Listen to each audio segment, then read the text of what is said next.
You say, okay, for corporates, it's quite difficult to get into startup innovation too, because normally when you're a corporate FMer, apart from that you're very, very busy, normally you don't have a budget for innovation.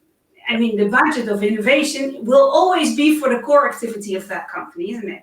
So you depend on your own curiosity and your own time and on your service providers to get ideas for innovation or contact with startups. And there is what I also want to say to corporate and FMers. Ask your service providers with whom they are contacting. If there are new solutions over there, what are they cooking?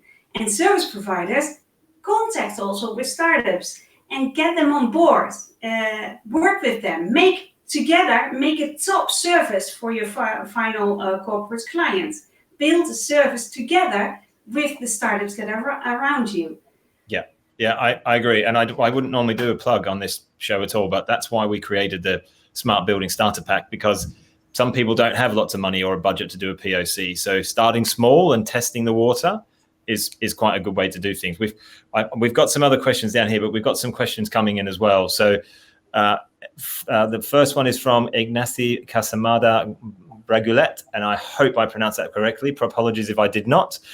What will be the new normal in cleaning service in your view, Cindy, based on what we were talking about? New normal in cleaning service after COVID. Well, I think in general, maybe post-COVID, but in general, if we're talking about digitization. Yeah, and digitization, what we see in cleaning, on one hand, what I see with service providers in general, especially in the north of Europe, they start with like corporate venturing. They set up their own like internal startup, and start applying technology in for example, in the routes that they make. So from static cleaning, we go to data-driven cleaning. So people can push a button and then the cleaning lady will come up and clean that room. But that's only a start, I think, because this is more like indoor location of people and making calls, and that people directly see, the cleaners directly see where to go clean. Yeah. But there will be another evolution of that, I think.